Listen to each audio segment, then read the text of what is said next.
हरे कृष्णा। परमपिता परमेश्वर की कृपा आप सभी पर हमेशा बनी रहे।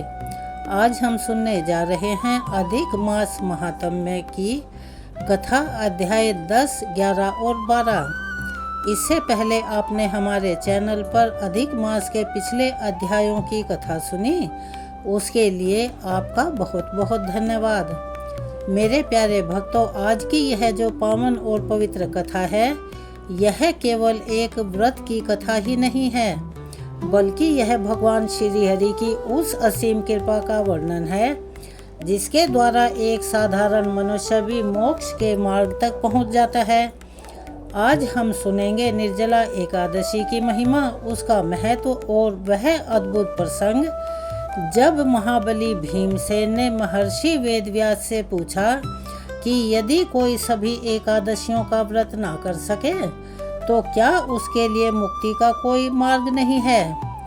तो भक्तों, एकादशी तिथि को स्वयं भगवान विष्णु की प्रिय तिथि कहा गया है। वैसे तो सारी एकादशियां भगवान विष्णु को ही समर्पित होती हैं, लेकिन पद्म पुराण में वर्णन आता है कि जब संसार में पाप बढ़ने लगे तब भगवान श्री हरि ने सभी प्राणियों के उद्धार के लिए एक दिव्य शक्ति प्रकट की। वही दिव्य शक्ति एकादशी देवी के रूप में प्रकट हुई और एकादशी के नाम से जानी गई। जरा इस बारे में विचार कीजिए कि संसार में मनुष्य कितने प्रकार के पाप कर बैठता है, कभी क्रोध के वश में होकर, कभी लोभवश होकर और कभी मोहवश होकर, तो कभी अज्ञानता से। और इन्हीं पापों के कारण जीव बार बार जन्म और मृत्यु के बंधन में फंसता चला जाता है, यानी उसके आवागमन का चक्र चलता रहता है। लेकिन भगवान इतने दयालु हैं कि उन्होंने जीवों के उद्धार के लिए एक ऐसी तिथि प्रदान की जो पापों का नाश करने वाली बन गई। स्कंद पुराण में ऐसा वर्णित है कि एकादशी के दिन जो मनुष्य श्रद्धा भाव से भगवान विष्णु को याद करता है, वह धीरे धीरे अपने जीवन के अंधकार से बाहर आने लगता है, यानी उसके समस्त प्रकार की जो भी समस्याएं हैं वो स्वतः ही खत्म होने लगती हैं। क्योंकि एकादशी केवल अन्न त्यागने का नाम नहीं है, यह मन की शुद्धि का बड़ा ही पवित्र पर्व है। यह इंद्रियों को भगवान की ओर मोड़ने का दिन है। इसीलिए भक्तों, इस दिन प्रातः काल स्नान करके भगवान विष्णु का पूजन किया जाता है, तुलसी दल अर्पित किया जाता है, हरि के नाम का कीर्तन किया जाता है और जो सबसे महान दान माना जाता है, दीपदान भी किया जाता है। गीता के पाठ का इस दिन अति महत्व बताया गया है। ब्राह्मणों और गौ माता की सेवा की जाती है और सबसे महत्वपूर्ण, मन को संसार से हटाकर भगवान श्री हरि के चरणों में लगाया जाता है। सभी एकादशियां महान मानी गई हैं, लेकिन निर्जला एकादशी को विशेष सम्मान प्राप्त है। नारदीय पुराण में ऐसा वर्णित है कि जो मनुष्य श्रद्धा भाव से निर्जला एकादशी का व्रत करता है, उसे वर्ष भर की सभी एकादशियों का पुण्य प्राप्त होता है। अब सवाल यह उठता है कि ऐसा क्यों है? क्योंकि इस व्रत में केवल अन्न ही नहीं बल्कि जल का भी त्याग कर दिया जाता है। जेठ मास की प्रचंड गर्मी में जब मनुष्य जल के बिना बेचैन हो उठता है, उस समय भगवान के लिए संयम धारण करना अत्यंत कठिन तप माना गया है। यही कारण है कि इस व्रत को महान तप कहा गया है। द्वापर युग की बात है, पांडव वन में निवास कर रहे थे। धर्मराज युधिष्ठिर, जो पांडवों में सबसे बड़े थे, सभी एकादशियों का पालन अति श्रद्धा के साथ करते थे। माता कुंती भी भगवान वासुदेव की उपासना में संलग्न रहा करती थी। अर्जुन निरंतर श्री कृष्ण का ध्यान करते थे। नकुल और सहदेव शास्त्रों के अनुसार व्रत किया करते थे। द्रौपदी भी पूर्ण नियम पूर्वक एकादशी का पालन करती थी, किंतु महाबली भीमसेन के लिए यह अति कठिन था। महाभारत में ऐसा बताया गया है कि भीमसेन के उदर में एक वृक नाम की अग्नि निवास करती थी और उसी के कारण उन्हें अत्यधिक भूख लगा करती थी। वे भोजन के बिना अधिक समय तक नहीं रह पाते थे। जब भी एकादशी आती, आश्रम में भगवान विष्णु का पूजन होता, हरि नाम का संकीर्तन होता, दीपक जलते, तुलसी की आराधना होती, लेकिन भीमसेन भीतर ही भीतर चिंतित हो उठते। एक दिन उन्होंने धर्मराज युधिष्ठिर से कहा, भैया आप सभी श्रद्धा भाव से एकादशी का पालन करते हैं, किंतु मुझसे भूख सहन नहीं होती, मैं क्या करूं? उसी समय वहां महर्षि वेदव्यास जी पधारे। समस्त पांडवों ने उनका आदर पूर्वक स्वागत किया, उनके चरण धोए, आसन अर्पित किया गया। फिर भीमसेन विनम्र होकर बोले, गुरुदेव, मैंने सुना है कि एकादशी का व्रत मोक्ष देने वाला है, लेकिन मैं सभी एकादशियों का उपवास नहीं कर पाता। क्या ऐसा कोई उपाय है जिससे मुझे सभी एकादशियों का फल प्राप्त हो जाए? तो आप समझ रहे हैं यह बात। यह प्रश्न केवल भीमसेन का नहीं था, यह प्रश्न हर उस मनुष्य का है जो भगवान से प्रेम तो करता है, लेकिन अपनी कुछ कमजोरियों, कुछ दुर्बलताओं से हार जाता है। महर्षि वेदव्यास बोले, भीम, जेठ शुक्ल पक्ष की एकादशी को निर्जला एकादशी के नाम से जाना जाता है। इस दिन जो मनुष्य जल तक का त्याग करके भगवान विष्णु का व्रत करता है, उसे सभी एकादशियों का पुण्य प्राप्त हो जाता है। यह सुनकर भीमसेन आश्चर्य में पड़ गए। उन्होंने पूछा, क्या केवल एक दिन का यह व्रत इतना महान है? महर्षि बोले, हाँ भीम, क्योंकि यह व्रत केवल शरीर को कष्ट देने के लिए नहीं है, यह मन को भगवान के अधीन करने का व्रत है। इस दिन मनुष्य अपनी इंद्रियों पर विजय प्राप्त करके भगवान श्री हरि में मन लगाता है, और यही कारण है कि यह व्रत समस्त पापों का नाश करने वाला बताया गया है। फिर वेद व्यास जी ने निर्जला एकादशी का विधि विधान बतलाया। उन्होंने कहा, प्रातः काल ब्रह्म मुहूर्त में उठकर स्नान करो, भगवान विष्णु का पूजन करो, पीले पुष्प अर्पित करो, तुलसी दल चढ़ाओ, ओम नमो भगवते वासुदेवाय मंत्र का जाप करो, दिन भर अन्न और जल का त्याग करो, रात्रि में जागरण करके हरि के नाम का संकीर्तन करो। अगले दिन द्वादशी को ब्राह्मणों को जल से भरा कलश, वस्त्र और दक्षिणा दान करके व्रत का पारण करो। जरा सोचिए, भगवान ने कितनी सरल व्यवस्था बनाई है। मनुष्य यदि सच्चे भाव से एक दिन भी भगवान में मन लगा ले तो उसका जीवन बदल जाता है। निर्जला एकादशी का दिन आया। प्रातः काल समस्त पांडव नदी तट पर पहुंचे। वहां स्नान करके भगवान सूर्यदेव को अर्घ्य समर्पित किया। फिर सभी ने भगवान श्री हरि का ध्यान किया। भीमसेन ने भी संकल्प लिया, मैं आज निर्जला एकादशी का व्रत पूर्ण श्रद्धा भाव से करूंगा। सूर्य ऊपर चढ़ने लगा, गर्मी बढ़ने लगी। अब धीरे धीरे भीमसेन का कंठ सूखने लगा, शरीर बेचैन होने लगा, लेकिन वे भगवान का नाम जपते रहे, नारायण नारायण। यही तो एकादशी का वास्तविक अर्थ है। जब शरीर बेचैन हो फिर भी मन भगवान की ओर लगा रहे, वही सच्ची साधना है। अब संध्या की बेला आई। उस समय भगवान श्री कृष्ण वहां पर पधारे। उन्होंने देखा कि भीमसेन अति व्याकुल है। तब भगवान मुस्कुराकर बोले, भीम, क्या तुम थक गए हो? भीमसेन बोले, माधव, शरीर तो व्याकुल हो रहा है, लेकिन आपके स्मरण से मन को शक्ति मिल रही है। भगवान श्री कृष्ण मुस्कुराए और बोले, भीम, जो मनुष्य एकादशी के दिन अपनी इंद्रियों पर विजय प्राप्त कर लेता है, वो धीरे धीरे संसार के बंधनों से मुक्त होने लगता है, क्योंकि एकादशी आत्मा को भगवान से जोड़ने का दिन है। अब आप इस बात को समझ रहे हैं। यही कारण है कि शास्त्रों में एकादशी को हरिवासर कहा गया है, यानी भगवान का दिन। रात्रि में समस्त पांडवों ने भगवान विष्णु का भजन किया, दीप दान किया गया, गीता का पाठ हुआ, तुलसी के समीप घी का दीपक जलाया गया। वातावरण भक्ति से भर गया और उसी रात्रि भगवान श्री कृष्ण ने भीमसेन को निर्जला एकादशी का वो महान रहस्य बताया, जिसे सुनकर स्वयं भीमसेन की आंखों से आंसू बहने लगे। तो प्यारे भक्तों, रात्रि का समय था। वन की चारों ओर गहरा सन्नाटा छाया हुआ था। आकाश में असंख्य तारे टिमटिमा रहे थे, मानो देवता भी इस पवित्र एकादशी के जागरण को देख रहे हों। आश्रम में घी के दीपक जल रहे थे, तुलसी के समीप सुगंधित धूप प्रज्वलित थी। भगवान श्री हरि के नाम का संकीर्तन निरंतर हो रहा था। गोविंद, माधव, नारायण। भक्तों, आप समझ रहे हैं, यही तो एकादशी की वास्तविक साधना है। केवल भूखा रहना एकादशी नहीं है।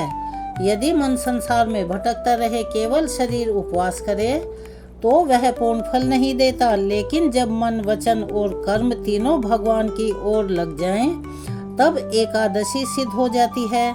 उसी समय भगवान श्री कृष्ण ने भीमसेन की ओर देखा। उनके नेत्रों में करुणा थी। वे बोले, भीम, तुमने आज अपने शरीर की नहीं अपने मन की परीक्षा दी है। संसार में अनेक लोग अन्न का त्याग कर लेते हैं, किंतु अपने भीतर के क्रोध, अहंकार, लोभ और मोह का त्याग नहीं कर पाते। इसीलिए तुम यह जान लो कि एकादशी केवल पेट खाली रखने का व्रत नहीं, आत्मा का व्रत है। तो मेरे प्यारे भक्तों, जरा सोचिए, मनुष्य बाहर से कितना भी धार्मिक क्यों ना दिखे, यदि भी उसके भीतर द्वेष और अहंकार भरा हुआ हो तो भगवान की कृपा पूर्ण रूप से उसे कभी नहीं मिलती। इसीलिए शास्त्रों में ऐसा वर्णित है कि एकादशी के दिन केवल अन्न ही नहीं, बुरे विचारों का त्याग सबसे पहले करना चाहिए। तब भीमसेन ने विनम्र होकर पूछा, माधव, यदि कोई मनुष्य निर्जला एकादशी का व्रत करे तो उसे कौन कौन से फल प्राप्त होते हैं? भगवान श्री कृष्ण बोले, भीम, ध्यान से सुनो। पद्म पुराण में ऐसा कहा गया है कि जो मनुष्य श्रद्धा से निर्जला एकादशी का पालन करता है उसके अनेकों जन्मों के पाप नष्ट हो जाते हैं। मृत्यु के समय उसे यमदूत स्पर्श नहीं करते, स्वयं भगवान के पार्षद उसे श्री हरि धाम की ओर ले जाते हैं। यह सुनते ही आश्रम में बैठे सभी ऋषि मुनि भाव विभोर हो उठे, क्योंकि एकादशी केवल पुण्य देने वाली नहीं बल्कि जीव को भगवान के समीप ले जाने वाली तिथि है। भगवान श्री कृष्ण आगे बोले, जो मनुष्य इस दिन तुलसी दल से मेरा पूजन करता है उसे अश्वमेध यज्ञ के समान फल मिलता है। जो दीपदान करता है उसके जीवन का अंधकार दूर होने लगता है, और जो हरि नाम का संकीर्तन करता है उसके भीतर की अशांति शांति में बदलने लगती है। तो भक्तों, तुलसी सेवा का महत्व भी एकादशी में अति बताया गया है। ब्रह्म वैवर्त पुराण में कहा गया है कि जहाँ तुलसी का निवास होता है वहाँ भगवान विष्णु का निवास होता है। इसीलिए एकादशी के दिन तुलसी के समीप दीपक अवश्य ही जलाना चाहिए, जिसे कि अति शुभ माना गया है। उसी समय माता द्रौपदी तुलसी के समीप दीप प्रज्वलित कर रही थी। वे अत्यंत श्रद्धा से भगवान का नाम जप रही थी। माता कुंती भगवान के समक्ष बैठकर विष्णु सहस्त्र नाम का पाठ कर रही थी। धर्मराज युधिष्ठिर ब्राह्मणों की सेवा में लगे थे। नकुल और सहदेव गौ माता को चारा खिला रहे थे। तो आप लोग समझ रहे हैं मेरी बात। एकादशी केवल व्यक्तिगत साधना नहीं है, यह सेवादान और भक्ति का भी पर्व है। तभी भगवान श्री कृष्ण ने एक अति गूढ़ बात कही, भीम, जो मनुष्य केवल अपने सुख के लिए जीता है उसका जीवन सीमित रह जाता है, लेकिन जो दूसरों के कल्याण के लिए जीता है उसका जीवन भगवान को प्रिय हो जाता है। फिर भगवान बोले, निर्जला एकादशी के दिन यदि कोई प्यासे को जल पिलाता है तो उसे महान पुण्य प्राप्त होता है। जेठ मास की तपती धूप में जल दान करना अत्यंत श्रेष्ठ माना गया है। यही कारण है कि इस दिन जल से भरे कलश, शीतल जल, वस्त्र, फल और दक्षिणा दान करने की परंपरा चली आ रही है, क्योंकि भगवान केवल उपवास से नहीं दया और सेवा से भी प्रसन्न होते हैं। इसी बीच रात्रि और गहरा गई। भीमसेन का शरीर अति दुर्बल होने लगा था। उनके अधर सूख गए, आंखों में थकान महसूस हो रही थी, किंतु वे बार बार भगवान का नाम जपते रहे। वासुदेव वासुदेव, जरा सोचिए कि जिस भीमसेन ने अपने बल से असंख्य राक्षसों को पराजित किया, वही भीमसेन आज अपनी भूख और प्यास से युद्ध कर रहे थे। यही तो वास्तविक युद्ध है। बाहर के शत्रु को हराना बड़ा आसान है, लेकिन भीतर की इंद्रियों को जीतना बड़ा कठिन है। तभी महर्षि वेदव्यास बोले, भीम, संसार में वही मनुष्य महान कहलाता है जो स्वयं पर विजय प्राप्त कर ले। जिसने मन को जीत लिया उसने संसार को जीत लिया। फिर उन्होंने एक प्राचीन प्रसंग सुनाया। उन्होंने कहा, प्राचीन काल की बात है, एक राजा था। वह अत्यंत धर्मात्मा था, किंतु उसे अपने ऐश्वर्य का अहंकार हो गया। धीरे धीरे उसका मन भगवान से हटता गया, भोगों में रमता गया। एक दिन उसके राज्य में भयंकर संकट आ पड़ा। धन समाप्त होने लगा, परिवार में कलह क्लेश होने लगा और उसका मन अशांत रहने लगा। तो भक्तों, आप इस बात को गहराई से समझिए। जब मनुष्य भगवान को भूल जाता है तब बाहरी सुख होते हुए भी भीतर की शांति नहीं रहती। वेद व्यास जी बोले, राजन, तुम्हारे दुख का कारण तुम्हारा अहंकार है। यदि तुम सच्चे भाव से एकादशी का व्रत करोगे और भगवान विष्णु को याद करोगे तो तुम्हारा जीवन भी बदल जाएगा। राजा ने श्रद्धा से निर्जला एकादशी का व्रत किया, दिन भर हरि का नाम का जप किया, ब्राह्मणों को जलदान कराया, गौ सेवा की, रात्रि में जागरण किया और भक्तों धीरे धीरे उसका जीवन का अंधकार यानी कि उसकी समस्याएं समाप्त होने लगी। उसका मन शांत हो गया। उसे समझ आ गया कि वास्तविक सुख भगवान की भक्ति में है, न कि संसार के वैभवों में। तब वेद व्यास जी बोले, भीम, यही निर्जला एकादशी का महत्व है। यह मनुष्य को भीतर से बदल देती है यानी पवित्र कर देती है। तो भक्तों, एकादशी का वास्तविक उद्देश्य भी यही है कि मनुष्य को भगवान के समीप लाना। इसी बीच रात्रि का अंतिम प्रहर आ गया। आश्रम में भजन की ध्वनि और मधुर हो गई। चारों तरफ यही स्वर गूंज रहे थे, हरे राम राम राम हरे हरे, हरे कृष्ण कृष्ण कृष्ण हरे हरे। भीमसेन अब अत्यंत शांत दिख रहे थे। उनका मन भगवान श्री कृष्ण के चरणों में स्थिर हो चुका था। तभी भगवान श्री कृष्ण ने कहा, भीम, कल प्रातः काल जब यह व्रत पूर्ण होगा तब तुम्हें वह अनुभव प्राप्त होगा जो केवल सच्चे भक्तों को मिलता है। तब तुम समझ पाओगे कि एकादशी केवल व्रत मात्र नहीं है, भगवान तक पहुंचने का एक सेतु यानी के पुल है। और यह सुनकर भीमसेन की आंखों से भक्ति के आंसू बहने लगे। तो मेरे प्यारे भक्तों, रात्रि का अंतिम प्रहर चल रहा था। वन में मंद मंद पवन बह रही थी। आकाश में चंद्रमा की शीतल किरणें धरती पर पड़ रही थी। आश्रम में भगवान श्री हरि के नाम का संकीर्तन अब भी निरंतर चल रहा था। दीपक की लो स्थिर होकर ऐसे जल रही थी मानो स्वयं भक्ति उस वातावरण में उतर आई हो। भीमसेन भगवान श्री कृष्ण के चरणों के निकट बैठे थे। शरीर अति दुर्बल हो चुका था, किंतु उनके मुख पर एक अद्भुत शांति दिखाई दे रही थी। भूख और प्यास की पीड़ा अब भी थी, लेकिन मन भगवान के स्मरण में यानी कि उनकी भक्ति में डूब चुका था। जब मनुष्य भगवान में स्थिर होने लगता है तब संसार के कष्ट भी धीरे धीरे छोटे लगने लगते हैं। यही एकादशी का चमत्कार है। यह बाहर से नहीं, भीतर से मनुष्य को बदलता है। उसी समय भगवान श्री कृष्ण ने भीमसेन से कहा, भीम, संसार में मनुष्य अपने शरीर को ही सब कुछ मान बैठता है। यही कारण है कि वह हर समय डर और मोह में फंसा रहता है। लेकिन जब वह एकादशी के द्वारा अपनी इंद्रियों को संयमित कर लेता है यानी वश में कर लेता है, तब उसे एहसास होने लगता है कि आत्मा शरीर से कहीं अधिक महान है। तब भीमसेन ने पूछा, माधव, क्या केवल उपवास से मनुष्य भगवान को प्राप्त कर सकता है? भगवान मंद मंद मुस्कुराए और बोले, नहीं भीम, यदि मन में दया नहीं, यदि वाणी में मधुरता नहीं, यदि हृदय में सेवा का भाव नहीं, तो केवल उपवास करना अधूरा है। एकादशी का अर्थ है भगवान के समीप बैठना। जो दिन मनुष्य को भगवान के समीप लेके जाए वही सच्ची एकादशी है। आज कितने लोग व्रत तो करते हैं, किंतु दिन भर क्रोध, कटु वचन और दूसरों की निंदा और अहंकार में डूबे रहते हैं। लेकिन शास्त्रों में ऐसा बताया गया है कि ऐसा व्रत पूर्ण फल नहीं देता। एकादशी के दिन मन को भी पवित्र करना अति आवश्यक है। इसीलिए भगवान श्री कृष्ण बोले, भीम, निर्जला एकादशी में अन्न और जल का त्याग तो आवश्यक है ही, किंतु उससे भी अधिक आवश्यक है बुरे विचारों का त्याग। तभी आश्रम में बैठे महर्षि वेदव्यास ने कहा, जो मनुष्य निर्जला एकादशी के दिन झूठ बोलता है, दूसरों का यानी अपने बड़ों का और गुरु का अपमान करता है या क्रोध में रहता है, उसका व्रत क्षीण यानी कमजोर हो जाता है। इसीलिए इस दिन मन, वचन और कर्म से पवित्र रहने का प्रयत्न करना चाहिए। मेरे प्यारे भक्तों, यही कारण है कि हमारे ऋषियों ने एकादशी को केवल नियम नहीं, साधना कहा है। धीरे धीरे रात्रि बीतने लगी। भजन और गीता पाठ के बीच वातावरण दिव्य होता जा रहा था। माता कुंती भगवान के समक्ष प्रार्थना कर रही थी, हे नारायण, संसार के सभी जीवों पर कृपा कीजिए।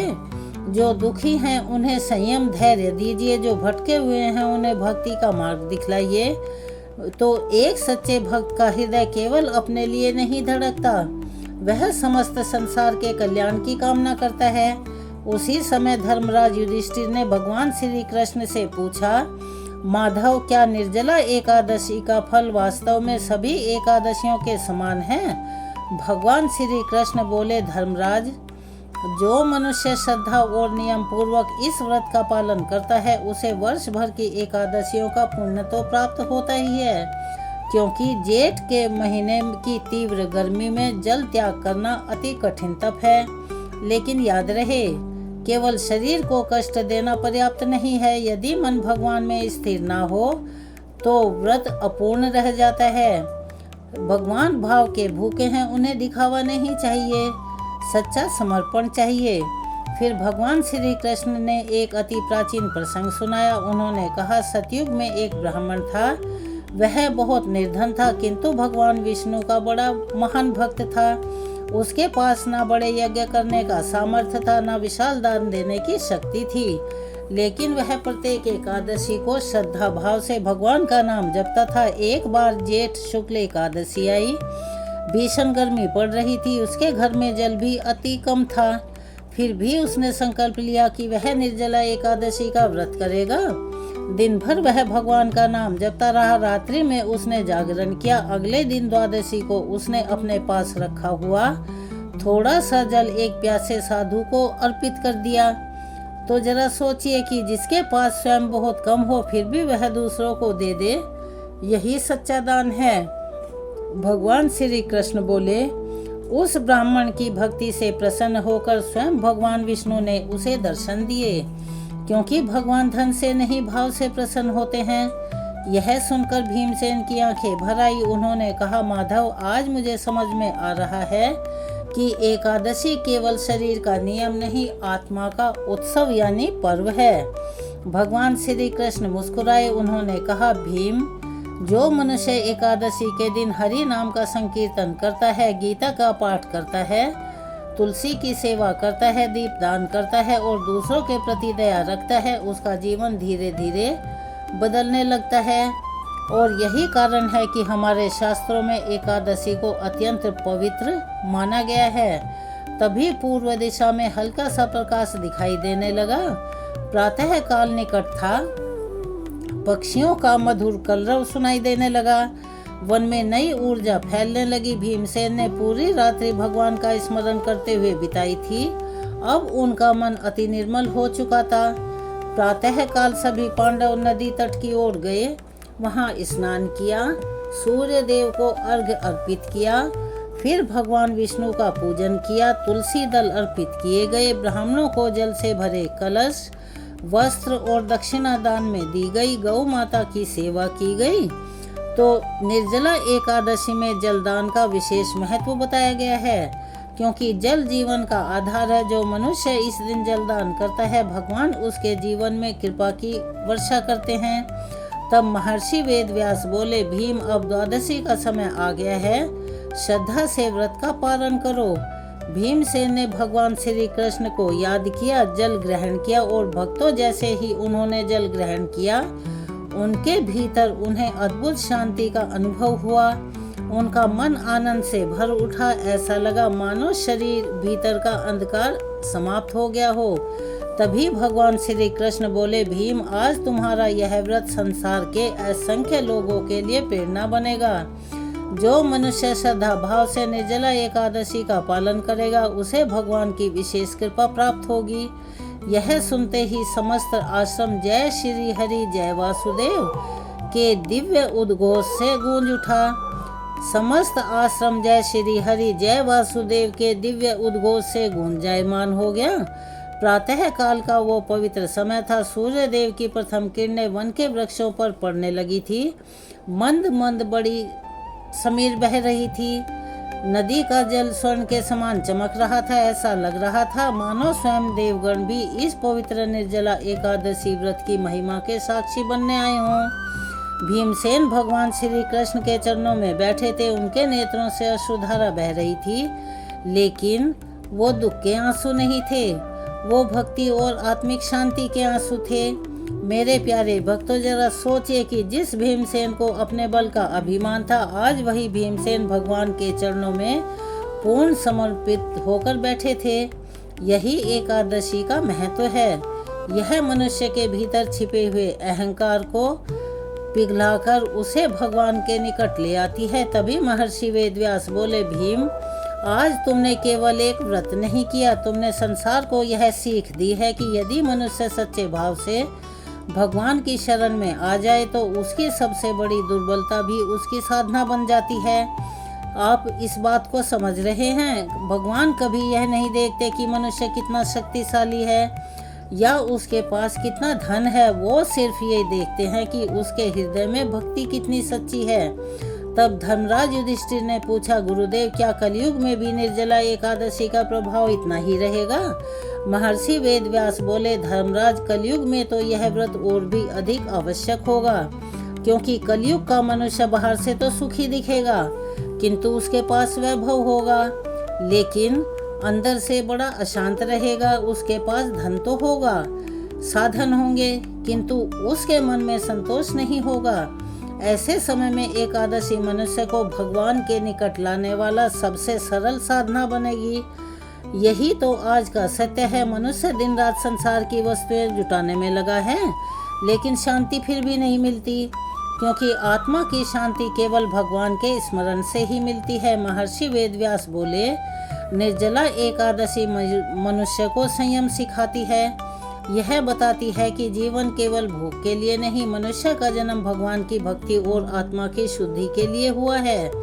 फिर उन्होंने कहा, जो मनुष्य इस दिन श्रद्धा से भगवान विष्णु का पूजन करता है, तुलसी की सेवा करता है, गीता का पाठ करता है, हरि नाम का कीर्तन करता है, दीपदान करता है, गाय माता की सेवा करता है और दीन दुखियों की मदद करता है, उसका जीवन धीरे धीरे पवित्र और शुद्ध होने लगता है। एकादशी केवल व्रत नहीं है, जीवन को बदलने वाला एक ऐसा पर्व है। तभी भगवान श्री कृष्ण ने भीमसेन से कहा, भीम, याद रखना, एकादशी का वास्तविक फल केवल स्वर्ग प्राप्त करना नहीं है, इसका सबसे बड़ा फल है भगवान के प्रति प्रेम जागृत होना। तो भक्तों, जरा इस बारे में विचार कीजिए। यदि मनुष्य के हृदय में भगवान के प्रति प्रेम जाग जाए तो उसका जीवन स्वयं ही परिवर्तित हो जाता है। उसके भीतर दया आने लगती है, क्रोध कम होने लगता है, लोभ दूर हो जाता है और मन स्वतः ही शांत होने लगता है। भगवान श्री कृष्ण बोले, जो मनुष्य केवल फल की इच्छा से व्रत करता है उसे सीमित फल प्राप्त होता है, लेकिन जो प्रेम और समर्पण से व्रत करता है उसे मेरी कृपा प्राप्त होती है। यह सुनकर भीमसेन बोले, माधव, आज मुझे यह समझ में आ गया है कि एकादशी केवल शरीर को भूखा रखने का नाम नहीं है, यह मन को भगवान के चरणों में स्थिर करने की साधना है। भगवान मुस्कुराए और बोले, भीम, यही निर्जला एकादशी का रहस्य है। उसी समय आश्रम में उपस्थित समस्त ऋषि मुनि भगवान श्री हरि की स्तुति करने लगे। नारायण नारायण वातावरण भक्ति से भर गया। तब महर्षि वेदव्यास ने अंतिम उपदेश देते हुए कहा, हे मनुष्यों, यदि तुम अपने जीवन में शांति चाहते हो तो भगवान विष्णु को याद करो। यदि पापों से मुक्ति चाहते हो तो एकादशी का पालन करो। यदि घर में सुख चाहते हो तो तुलसी की सेवा करो। मन में प्रकाश चाहते हो तो दीपदान करो। जीवन में सफल बनना चाहते हो तो हरि के नाम का संकीर्तन करो। मेरे प्यारे भक्तों, आप इस बात को अच्छे से समझ लीजिए। हमारे शास्त्रों ने कितनी सरल साधनाएं बताई हैं। भगवान तक पहुंचने के लिए बड़े यज्ञ और भारी वैभव आवश्यक नहीं है। सच्चा भाव ही सबसे बड़ा धन है। इसीलिए कहा गया है, जिस घर में एकादशी का व्रत होता है वहाँ भगवान की कृपा बनी रहती है, और जिस घर में तुलसी का पूजन होता है वहाँ नकारात्मकता दूर होने लगती है। जिस घर में गीता का पाठ होता है वहाँ मन को दिशा मिलती है, यानी कि जो काम शुरू करते हैं वो अच्छे से पूरे होते हैं। और जिस घर में हरि के नाम का कीर्तन होता है वहाँ वातावरण पवित्र होने लगता है। तो प्यारे भक्तों, निर्जला एकादशी हमें यह सीख देती है कि मनुष्य चाहे कितना भी बलवान क्यों ना हो, उसे भगवान की शरण अवश्य लेनी चाहिए, क्योंकि वास्तविक शक्ति शरीर की नहीं भक्ति की होती है। आज भी जो मनुष्य श्रद्धा भाव से निर्जला एकादशी का व्रत करता है, भगवान विष्णु का पूजन करता है, दया और सेवा का भाव रखता है, उसके जीवन में धीरे धीरे बदलाव आने लगता है। पापों का भार हल्का होने लगता है, मन में शांति छाने लगती है, घर में सकारात्मकता बढ़ जाती है और सबसे बड़ी बात, मनुष्य का मन भगवान की ओर लगने लगता है। यही इस पवित्र कथा की सबसे बड़ी सीख है। जीवन में चाहे कितनी भी कठिनाइयाँ आए, भगवान का नाम कभी भी भूलिएगा मत। संसार तो बदलता रहेगा, परिस्थितियाँ बदलती रहेंगी, लेकिन भगवान श्री हरि की कृपा कभी भी समाप्त नहीं होती। जो श्रद्धा से एकादशी का पालन करता है, भगवान उसके जीवन का मार्ग स्वयं प्रशस्त कर देते हैं। इसी विश्वास के साथ भगवान श्री हरि को याद करते रहिएगा। चलिए अब हम सुनते हैं इसी कथा के आगे का वृतांत।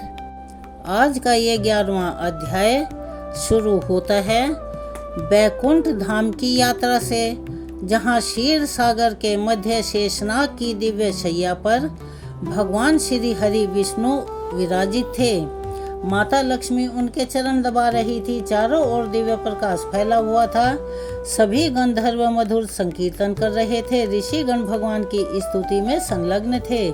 उसी समय बैकुंठ के द्वार पर अत्यंत विचित्र स्वर सुनाई दिया। वह स्वर किसी पीड़ित के यानी के दुखी इंसान के विलाप का था।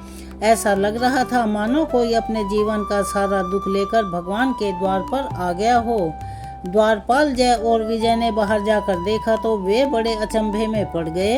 उनके सामने एक अत्यंत कृश, मलिन, दुखी और अश्रु से पूर्ण स्वरूप खड़ा था। उसके नेत्रों से निरंतर आंसू बह रहे थे। उसके शरीर पर धूल जमी हुई थी। उसके मुख पर अपमान का ऐसा भाव दिखाई दे रहा था। जय ने पूछा, हे महात्मन, आप कौन हैं और इस प्रकार से रोते हुए बैकुंठ क्यों आए हैं? तब वह स्वरूप कांपती हुई वाणी में बोला, मैं कलयुग हूँ। यह सुनते ही दोनों द्वारपाल आश्चर्यचकित रह गए।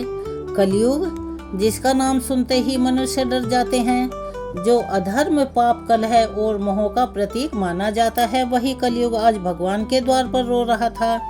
जय और विजय उसे लेकर भगवान विष्णु के सामने पहुँचे। भगवान ने अति करुणा से उसकी ओर देखा और बोले कि हे कलयुग, तुम्हारी यह दशा कैसे हुई? तुम इस प्रकार व्याकुल क्यों हो? इतना सुनते ही कलयुग भगवान के चरणों में गिर पड़ा और वह बुरी तरह से रोने लगा। वह बोला, हे प्रभु, संसार मुझे दोष देता है। लोग कहते हैं कि मेरे कारण धर्म नष्ट हो गया है, मेरे कारण मनुष्य पाप में डूब गए हैं, मेरे ही कारण लोभ, क्रोध, हिंसा और छल बढ़ गया है। हे नाथ, मैं स्वीकार करता हूँ कि मेरे प्रभाव से मनुष्य की बुद्धि विचलित होती है, परंतु क्या यह सब केवल मेरा ही दोष है? मनुष्य स्वयं अपनी इच्छाओं के कारण अधर्म करता है और दोष मुझे देता है।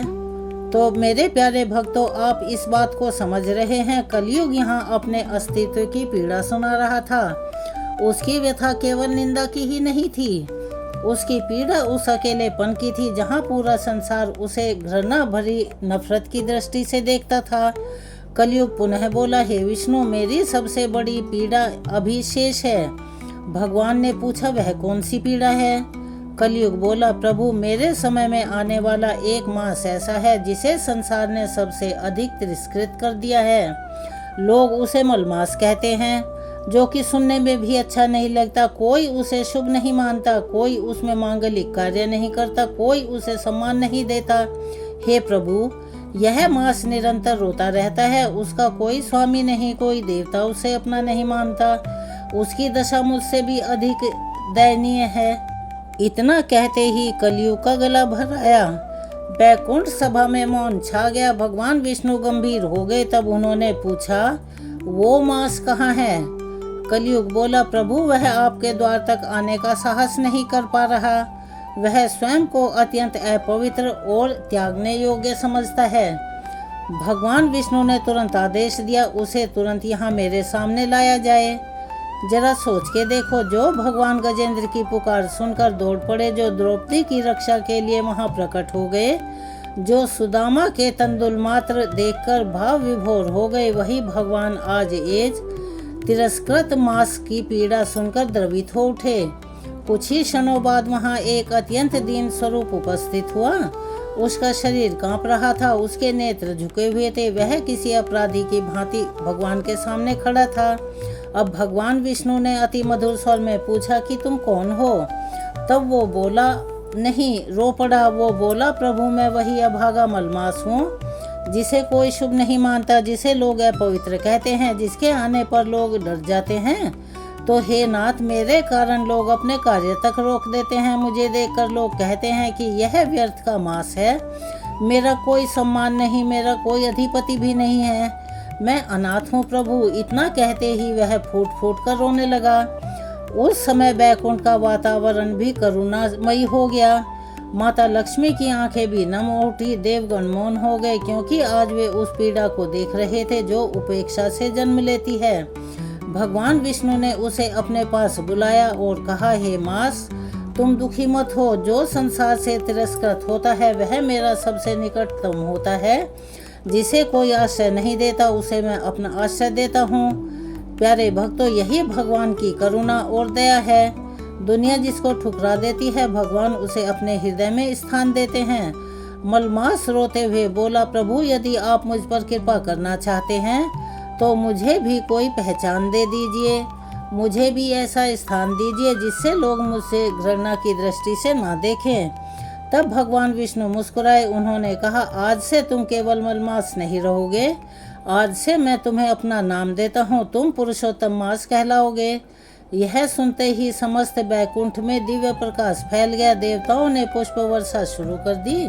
गंधर्वों ने कीर्तन करना प्रारंभ कर दिया। माता लक्ष्मी प्रसन्न हो उठी और वह मलमास जो अभी तक रो रहा था भगवान के चरणों में गिर पड़ा। उसके आंसू अब दुख के नहीं, वे कृपा के आंसू थे। भगवान विष्णु आगे बोले, हे पुरुषोत्तम मास, अब तुम समस्त महीनों में श्रेष्ठ माने जाओगे। जो मनुष्य तुम्हारे समय में स्नान करेगा उसे महान पुण्य प्राप्त होगा। जो दान करेगा उसके पाप नष्ट होंगे। जो तुलसी की सेवा करेगा उसके घर में लक्ष्मी का वास होगा। जो गीता का पाठ करेगा उसकी बुद्धि निर्मल होगी। जो हरि के नाम का संकीर्तन करेगा उसका हृदय भक्ति से भर जाएगा। जो दीपदान करेगा उसके जीवन का अंधेरा दूर हो जाएगा। जो गाय की सेवा करेगा उसे देवताओं का आशीर्वाद प्राप्त होगा। जो ब्राह्मण की सेवा करेगा उसके कुल का कल्याण होगा। जो पितरों के मात्र तर्पण करेगा उसके पितर संतुष्ट होंगे और मोक्ष पाएंगे। तो आप इस बात को समझ रहे हैं। इसीलिए पुरुषोत्तम मास को साधना, भक्ति और आत्मशुद्धि का मास कहा गया है। यह केवल तिथि का परिवर्तन नहीं है, यह भगवान की करुणा का जीवित प्रमाण है। जो संसार में सबसे अधिक तिरस्कृत था, भगवान ने उसी को सबसे ऊंचा बना दिया। यानी भगवान कब किस पर कैसी कृपा कर दें उसके बारे में कोई कुछ नहीं कह सकता। भगवान भारी सम्मान नहीं देखते, वे हृदय के दुख को देखते हैं। उस समय कलयुग ने भगवान से पूछा, प्रभु क्या वास्तव में इस मास में किया गया साधारण पुण्य भी इतना महान फल देगा? भगवान बोले, हे कलयुग, इस मास में किया गया छोटा सा जब भी अनेक यज्ञों के समान फल देता है। इस मास में किया गया छोटा सा दान भी अक्षय पुण्य प्रदान करता है। और अगर कोई मनुष्य सच्चे हृदय से केवल एक बार श्री हरि का नाम ले ले तो उसका कल्याण होने लगता है। यही कारण है कि संतजन पुरुषोत्तम मास को भगवान का हृदय कहते हैं, क्योंकि इस मास में भगवान अत्यंत शीघ्र प्रसन्न होते हैं। इस मास में किया गया हरि के नाम का संकीर्तन मनुष्य के भीतर छिपे हुए लोभ, मोह और लालच के अंधकार को मिटाने लगता है। जो व्यक्ति इस समय गीता का पाठ मात्र करता है उसके जीवन में विवेक जागृत होने लगता है, यानी उसकी बुद्धि तेज हो जाती है। जो तुलसी के समीप दीप जलाता है उसके घर में सकारात्मकता फैलने लगती है। जो प्रातः काल नदी में स्नान करके भगवान का स्मरण करता है उसका मन धीरे धीरे साफ होने लगता है। और जो व्यक्ति इस मास में भूखे को अन्न देता है उसके जीवन के अनेकों संकट शांत होने लगते हैं। तो मेरे प्यारे भक्तों, जरा सोच कर देखिए, विचार कीजिए। जिस मास को लोग अशुभ समझते थे उसी मास को भगवान ने मोक्षदायक बना दिया। यही भगवान की लीला है। वे छोटे को महान बना देते हैं, वे रोते हुए को हंसा देते हैं, वे निराशा को आशा देते हैं, और यही पुरुषोत्तम मास का सबसे बड़ा रहस्य है। तो भक्तों, भगवान विष्णु के श्रीमुख से यह दिव्य वचन सुनकर समस्त बैकुंठ आनंद से भर उठा। जिस मलमास को युगों से तिरस्कार मिला था, जिसे कोई अपना नहीं कहता था, आज स्वयं भगवान ने उसे अपने नाम से विभूषित कर दिया था। अब वह केवल एक अतिरिक्त मास नहीं रहा, अब वह पुरुषोत्तम मास बन चुका था। जरा सोच के देखिए, जिसके पास कुछ नहीं था, भगवान ने उसे अपना नाम दे दिया। और भक्तों, भगवान का नाम मिल जाना कोई साधारण बात नहीं होती। जिसे भगवान अपना नाम दे दें, उसका तो भाग्य बदल जाता है। वो मास रोते रोते भगवान के चरणों से लिपट गया, उसकी वाणी रुंध गई। वह बोला, हे प्रभु, आज तक संसार ने मुझे अपवित्र कहा, अशुभ कहा, बेकार कहा, किंतु आपने मुझे अपने हृदय में स्थान दे दिया। मैं इस कृपा का प्रतिदान कैसे दूं? भगवान विष्णु ने अत्यंत करुणामयी दृष्टि से उसकी ओर देखा और बोले, हे पुरुषोत्तम मास, तुम अब केवल समय का एक भाग नहीं हो, तुम मेरे भक्तों के उद्धार का विशेष द्वार बनोगे। जो मनुष्य पूरे वर्ष भक्ति नहीं कर पाते, यदि वे तुम्हारे समय में सच्चे मन से मेरा स्मरण कर लें, यानी मुझे याद कर लें, तो मैं उनके जीवन में भी कृपा का दीप जला दूंगा। तो आप इस बात को गहराई से समझिए। यही कारण है कि संतजन कहते हैं, पुरुषोत्तम मास भगवान की खुली हुई कृपा है। इस मास में भगवान दंड देने से अधिक क्षमा देने वाले बन जाते हैं। उस समय बैकुंठ सभा में उपस्थित देव ऋषि नारद ने हाथ जोड़कर भगवान से पूछा, हे नारायण, यदि यह मास इतना महान है तो इसके पालन की विधि क्या है? भगवान मुस्कुराए। उन्होंने कहा, हे नारद, इस मास में मनुष्य को अपने भीतर झांकना चाहिए, यानी अपनी अच्छाई बुराइयों को देखना चाहिए। केवल बाहरी व्रत ही पर्याप्त नहीं, मन का शुद्ध होना अति आवश्यक है। यदि कोई व्यक्ति केवल दिखावे के लिए व्रत करे, पूजा पाठ करे, उसके भीतर अहंकार भरा हो, तो उसे कभी भी पूर्ण फल नहीं मिल सकता। परंतु यदि कोई निर्धन मनुष्य सच्चे मन से एक दीप भी जला दे, तो मैं उसके प्रेम से प्रसन्न हो जाता हूँ। भक्तों, यही सनातन धर्म की सबसे बड़ी विशेषता है। भगवान धन नहीं देखते, वे केवल मन का भाव देखते हैं, मन की भक्ति देखते हैं। उस समय भगवान विष्णु ने पुरुषोत्तम मास के व्रत और साधना का विस्तृत महात्म्य बताना आरंभ किया। उन्होंने कहा, जो मनुष्य इस मास में प्रातः काल ब्रह्म मुहूर्त में उठकर स्नान करता है, उसका शरीर ही नहीं, उसका अंतःकरण यानी उसकी आत्मा भी शुद्ध होने लगता है। विशेषकर यदि कोई तीर्थ, नदी या पवित्र जल में स्नान करे, तो उसके अनेक जन्मों के पाप क्षीण होने लगते हैं।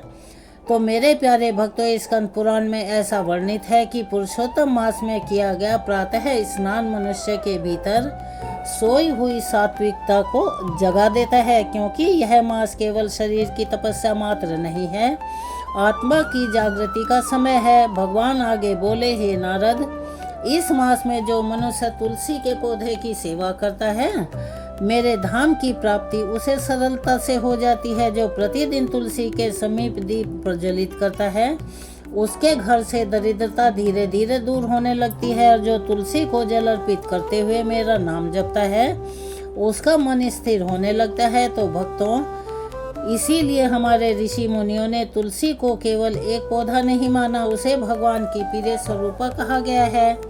पुरुषोत्तम मास में तुलसी की सेवा का अति विशेष महत्व बताया गया है। इसी कारण कहा गया है, उस समय कलयुग अत्यंत ध्यान से भगवान के बातों को सुन रहा था। उसके मन में एक सवाल उठा। वो बोला, प्रभु, मेरे समय में मनुष्य का मन अति चंचल हो गया है, लोगों के पास समय ही नहीं है, उनका मन टिकता ही नहीं, भक्ति में एकाग्रता नहीं, ऐसे में साधारण मनुष्य क्या करे? भगवान विष्णु ने अति मधुर स्वर में उत्तर दिया, हे कलयुग, तुम्हारे समय में कठिन तपस्या सबके लिए संभव नहीं होगी, इसीलिए मैंने नाम स्मरण को सबसे श्रेष्ठ बना दिया है। जो व्यक्ति सच्चे मन से हरे कृष्ण, श्री हरि नारायण या गोविंद का नाम लेता है, मैं स्वयं उसके निकट उपस्थित हो जाता हूँ। मेरे प्रिय भक्तों, यही कारण है कि कलयुग में हरि के नाम के संकीर्तन को सबसे सरल और सर्वोत्तम साधन कहा गया। सतयुग में ध्यान, त्रेता युग में यज्ञ, द्वापर में पूजा, परंतु कलयुग में हरि का नाम, यानी कि भगवान ने कलयुग के मनुष्य के लिए भक्ति का मार्ग सरल कर दिया।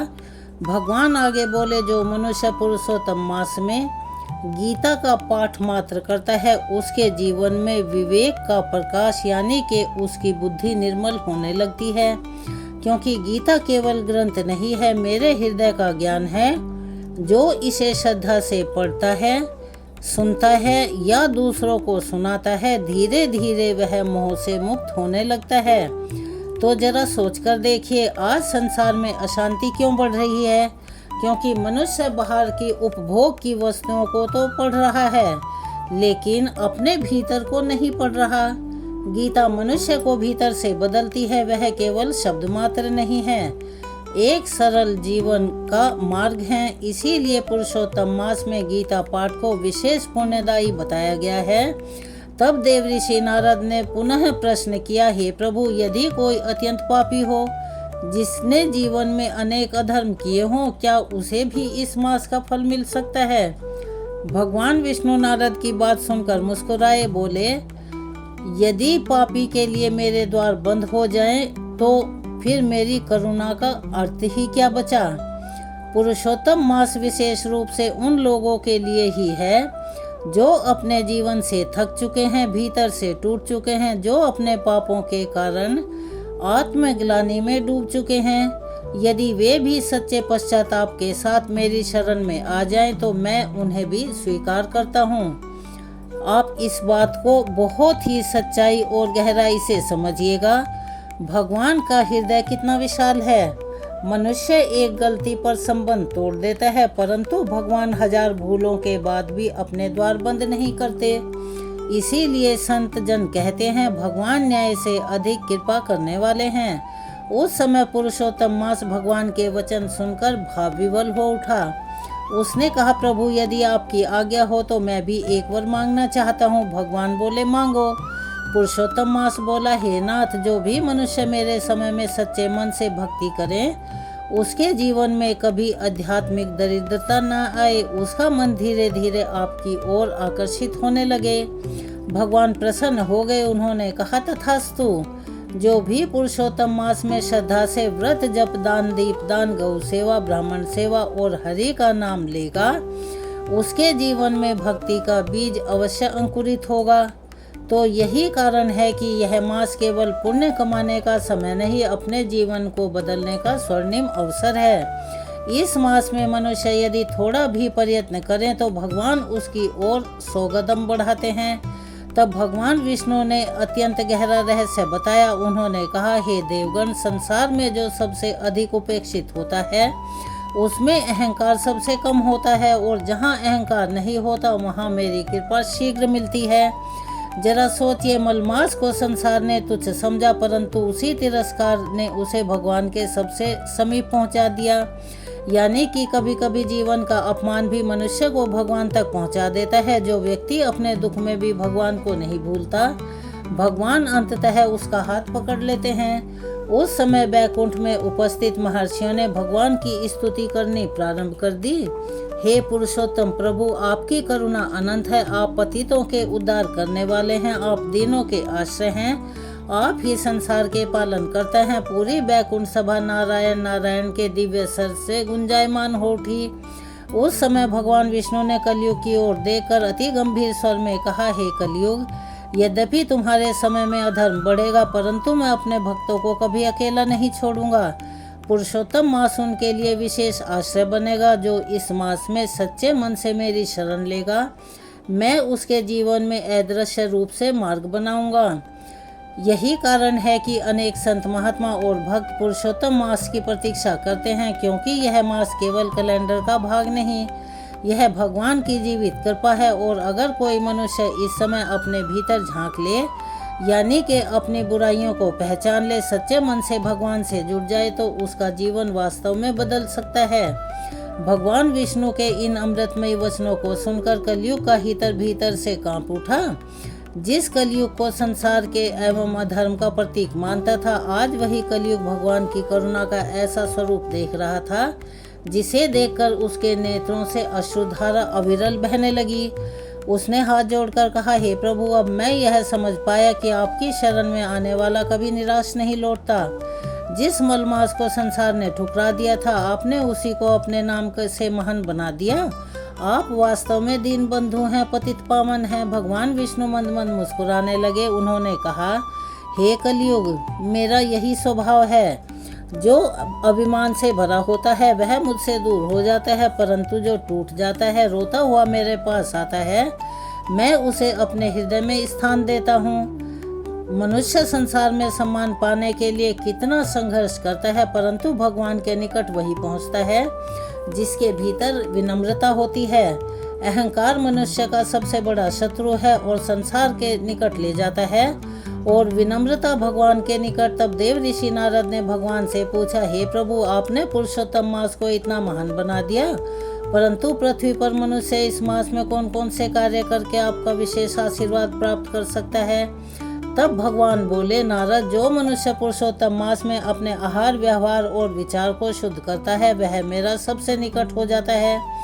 इस मास में क्रोध कम करना चाहिए, कटु वचन नहीं बोलने चाहिए, झूठ, छल और निंदा से दूर रहना चाहिए, क्योंकि केवल बाहरी व्रत से नहीं, मन की पवित्रता और शुद्धता से भी पुण्य प्राप्त होता है। आज मनुष्य मंदिर तो जाता है, परंतु मन के भीतर द्वेष भी रखता है। वह दीप भी जलाता है, किसी का अपमान भी करता है। ऐसी भक्ति अधूरी रह जाती है। पुरुषोत्तम मास हमें केवल पूजा नहीं सिखाता, यह जीवन को पवित्र करना सिखाता है। भगवान आगे बोले, जो मनुष्य इस मास में भूखे को अन्न देता है, प्यासे को जल देता है, रोगी की सेवा करता है, वह मुझे अति प्रिय होता है, क्योंकि सेवा ही सच्ची साधना है। यदि कोई व्यक्ति दिन भर जप करे परंतु उसके भीतर दया लेश मात्र न हो, तो उसका जप अपूर्ण होता है। यही कारण है कि हमारे शास्त्रों में ऐसा वर्णन किया गया है। दान और सेवा को भक्ति का अंग कहा गया है। विशेषतः पुरुषोत्तम मास में अन्नदान का अत्यंत महत्व बताया गया है, क्योंकि अन्न केवल शरीर को नहीं, जीवन को चलाता है। जो भूखे को भोजन करवाता है, भगवान उसके घर कभी अन्न की कमी नहीं होने देते। अब कलयुग ने पुनः फिर प्रश्न किया, प्रभु, मेरे समय में मनुष्य लोभ में इतना फंस जाएगा कि उसके धर्म के लिए उसको समय ही नहीं मिलेगा। वह धन के पीछे भागता रहेगा, मोह में डूब जाएगा, तब वह आपकी भक्ति किस प्रकार करेगा? भगवान विष्णु ने गंभीर स्वर में उत्तर दिया, हे कलयुग, यही तुम्हारे समय की सबसे बड़ी परीक्षा होगी।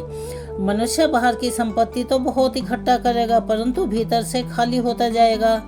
इसीलिए पुरुषोत्तम मास उसे रुककर स्वयं को देखने का अवसर देगा। यदि वह इस समय थोड़ी देर भी मेरे नाम का स्मरण कर ले, तो उसके भीतर की अशांति धीरे धीरे समाप्त होने लगेगी। आज मनुष्य के पास सुख के साधन तो बहुत हैं, परंतु शांति नहीं है। घर बहुत बड़े हो गए हैं, लेकिन मन छोटे हो गए हैं। आपस में बातचीत फोन के जरिए बढ़ गई है, परंतु आत्मीयता और लगाव कम हो गया है। यही कलयुग की सबसे बड़ी पीड़ा है, और पुरुषोत्तम मास उसी पीड़ा का उपचार है। यह मास मनुष्य को भगवान से पुनः जोड़ता है और उसे यह याद दिलाता है कि जीवन केवल कमाने और भोगने के लिए नहीं बना। जीवन ईश्वर को पाने की एक यात्रा है। तब भगवान विष्णु ने एक पौराणिक प्रसंग सुनाया। उन्होंने कहा, हे देवगण, प्राचीन समय में एक अति निर्धन ब्राह्मण था। वह बड़ा दुखी रहा करता था। उसके घर में अन्न नहीं था, उसके कपड़े भी फटे हुए थे। लोग उसका मजाक उड़ाया करते थे, परंतु एक दिन उसे एक महात्मा ने पुरुषोत्तम मास का महात्म्य सुनाया और उसने निश्चय किया कि चाहे जैसे भी हो, वो इस मास में मेरी भक्ति अवश्य करेगा। भगवान यहाँ हमें एक गहरा संदेश दे रहे हैं। भक्ति सुविधा से नहीं, श्रद्धा से होती है। वो ब्राह्मण प्रतिदिन प्रातःकाल उठकर नदी में स्नान करता, तुलसी को जल अर्पित करता, एक समय भोजन करता और दिन भर श्री हरि का जप करता रहता। उसके पास दान करने के लिए धन नहीं था, तब भी वह प्रेम से गाय को चारा खिला देता। ब्राह्मणों को भोजन कराने की शक्ति नहीं थी, लेकिन वह विनम्रता से उनके चरण स्पर्श कर लेता। दीपक के लिए घी नहीं था, तो वह तिल के तेल का छोटा सा दीप जला देता। भगवान को वस्तु नहीं, भाव चाहिए। उसी पुरुषोत्तम मास में के अंतिम दिन भगवान विष्णु उस ब्राह्मण के स्वप्न में आए और उन्होंने कहा, हे भक्त, मैं तुम्हारी श्रद्धा से अत्यंत प्रसन्न हूँ। तुमने अभाव में भी मेरा स्मरण नहीं छोड़ा। इसीलिए मैं तुम्हारे जीवन का अंधकार अवश्य ही दूर करूँगा।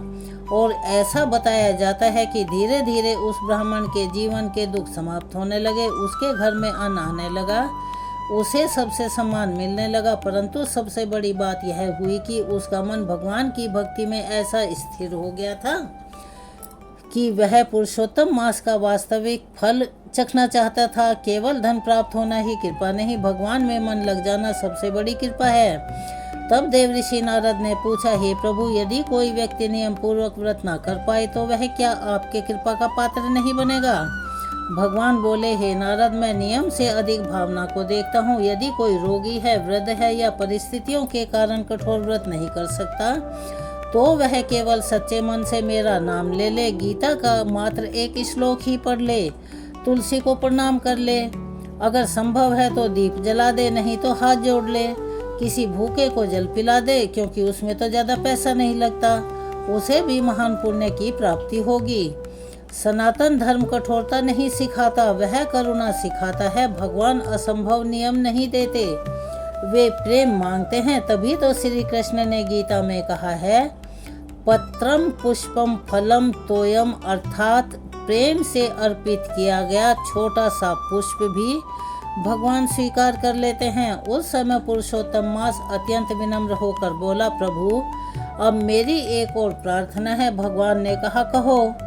पुरुषोत्तम मास बोला, हे नाथ, जैसे आपने मेरा तिरस्कार दूर किया, वैसे ही जो मनुष्य संसार में उपेक्षित हैं, दुखी हैं, हार चुके हैं, टूट चुके हैं, यदि वे इस मास में आपकी शरण लें तो उन्हें भी आश्रय दीजिएगा। भगवान विष्णु की आंखें करुणा से भर उठी। उन्होंने कहा, तथास्तु। जो भी दुखी मनुष्य पुरुषोत्तम मास में सच्चे हृदय से मेरी शरण में आएगा, मैं उसे कभी भी बेसहारा या अकेला नहीं छोड़ूंगा। उसके जीवन में चाहे कितने भी अंधकार, कितनी भी उसकी रातें सूनी हो, रात हो, उसके लिए आशा का दीप मैं अवश्य जलाऊंगा। यह केवल एक वरदान नहीं, यह स्वयं भगवान का वचन है। इसीलिए संतजन कहते हैं, पुरुषोत्तम मास निराश लोगों का सहारा है। यह मास टूटे हुए मन को भगवान से जोड़ देता है। जो व्यक्ति भीतर से हार चुका हो, यदि वह भी इस समय श्रद्धा से भगवान को पुकार ले तो उसके जीवन में परिवर्तन शुरू हो जाता है। उस समय बैकुंठ का वातावरण पुनः हरि नाम से गूंज उठा। गोविंद, माधव, दामोदर, नारायण देवता स्तुति कर रहे थे। ऋषिगण ध्यान में संलग्न थे। माता लक्ष्मी भगवान की ओर प्रेम से निहार रही थी। और पुरुषोत्तम मास जो कभी रोता हुआ बैकुंठ आया था, अब भगवान की कृपा से दिव्य तेज से प्रकाशित था। तो भक्तों, बैकुंठ में वह अद्भुत दृश्य देखकर समस्त देवगण भाव विभल हो उठे। जिस पुरुषोत्तम मास को कभी संसार ने छोटा समझा था, आज वही भगवान विष्णु की कृपा से दिव्य तेज से प्रकाशमान हो रहा था। उसके मुख पर अब दुख नहीं था, वहाँ अब शांति थी, भक्ति थी और भगवान के प्रति अनंत कृतज्ञता थी।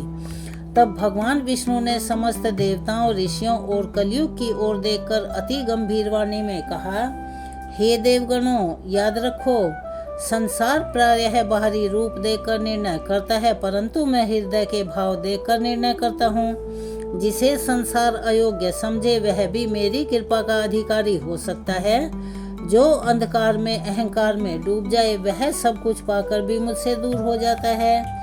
यही इस कथा का सबसे बड़ा रहस्य और सीख है। पुरुषोत्तम मास हमें सिखाता है कि भगवान के द्वार पर किसी का तिरस्कार नहीं होता। मनुष्य चाहे कितना भी टूटा हुआ हो, कितना भी पापों से घिरा हुआ हो, यदि वह सच्चे मन से भगवान की ओर एक कदम बढ़ाए तो भगवान अनगिनत कदम उसकी ओर बढ़ा देते हैं। तभी तो संतजन कहते हैं, भगवान को पाने के लिए बहुत बड़ा ज्ञानी होना आवश्यक नहीं है, भक्त होना आवश्यक है।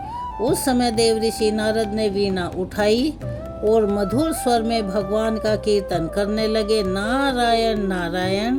उनके साथ पूरा का पूरा बैकुंठ हरि नाम संकीर्तन में डूब गया।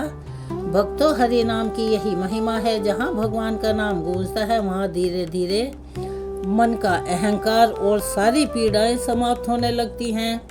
इसीलिए पुरुषोत्तम मास में हरि नाम का संकीर्तन को विशेष महत्व दिया गया है। जो व्यक्ति इस समय भगवान का नाम जपता है उसके भीतर छिपी हुई निराशा अपने आप छंटने लगती है, उसके मन में आशा की लौ जगमगाने लगती है, उसके जीवन में भक्ति का प्रकाश फैलने लगता है। तब भगवान विष्णु ने अंतिम उपदेश देते हुए कहा, कलयुग तुम्हारे समय में मनुष्य बाहरी आकर्षण में उलझ जाएगा, धन को ही सुख समझेगा, क्रोध को शक्ति समझेगा और मोह को प्रेम समझ बैठेगा। परंतु जो मनुष्य पुरुषोत्तम मास में थोड़ी देर भी आत्मचिंतन करेगा वह सत्य के निकट आने लगेगा। मनुष्य पूरे संसार को जानना चाहता है परंतु स्वयं को नहीं जानना चाहता। वह दूसरों की भूल देखता है परंतु अपनी भूल नहीं देखता।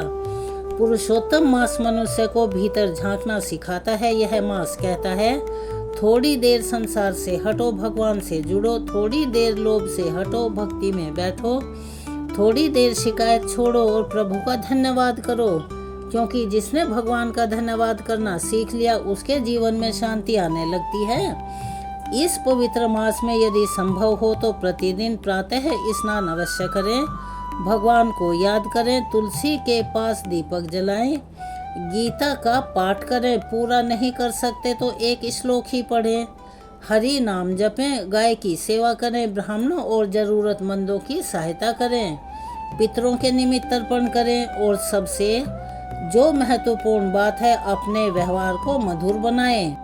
आइए भक्तों, अब हम सुनते हैं अधिक मास का कथा अध्याय 12, जो कि स्कंद पुराण और नादीय पुराण में वर्णित हैं। ऐसा कहा जाता है कि एक समय नैमिषारण्य में अनेकों ऋषि मुनि एकत्र होकर भगवान श्री हरि के नाम का संकीर्तन कर रहे थे। वह अधिक मास का ही पावन समय था।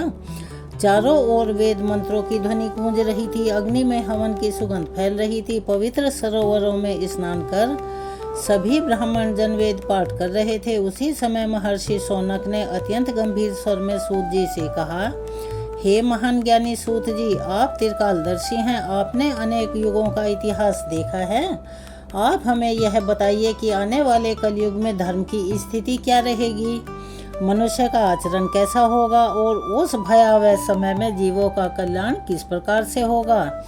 तो मेरे प्यारे भक्तों, जैसे ही यह प्रश्न पूछा गया वहाँ बैठे सभी ऋषि मौन हो गए। वातावरण अचानक से गंभीर हो उठा, क्योंकि सतयुग के उन दिव्य ऋषियों को भी आने वाले कलयुग का स्मरण करके दुख होने लगा। तब सूत जी ने अपनी आंखें बंद की और भगवान नारायण का ध्यान करके बोले, हे मुनियों, आपने अति गंभीर प्रश्न पूछा है। यह वही सवाल है जो एक समय देव ऋषि नारद ने स्वयं भगवान श्री हरि से पूछा था। इतना कहते ही सभी ऋषि अत्यंत ध्यानपूर्वक कथा सुनने लगे।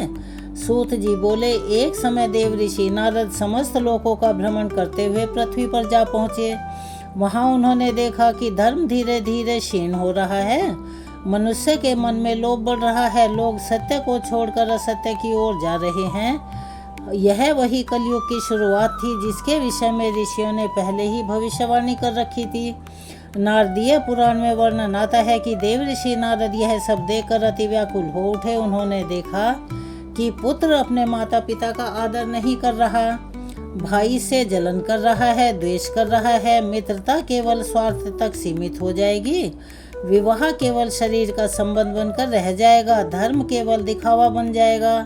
अब जरा सोचिए इस बारे में। सतयुग के ऋषियों ने हजारों वर्ष पहले ही यह सब देख लिया था। तब देव ऋषि नारद बैकुंठ धाम में पहुंचे और भगवान श्री हरि के चरणों में प्रणाम करके बोले, प्रभु, कलयुग का स्वरूप अति भयावह दिख रहा है। उस समय मनुष्य का उद्धार कैसे होगा? लोग वेदों का अध्ययन नहीं कर पाएंगे, कठिन तपस्या नहीं कर पाएंगे, यज्ञ करने की शक्ति भी उनमें नहीं होगी, तब वे कैसे पार होंगे? तो मेरे प्यारे भक्तों, भगवान श्री हरि मुस्कुराए, उनके मुख से करुणा बरसने लगी। भगवान बोले, नारद, कलयुग यद्यपि दोषों से भरा होगा परंतु उसमें एक अति महान गुण भी होगा। नारद जी ने हाथ जोड़कर विस्मय से पूछा, प्रभु, वह महान गुण कौन सा है? तब भगवान विष्णु बोले, कलयुग में केवल मेरे नाम का संकीर्तन मात्र करने से ही जीव का कल्याण हो जाएगा।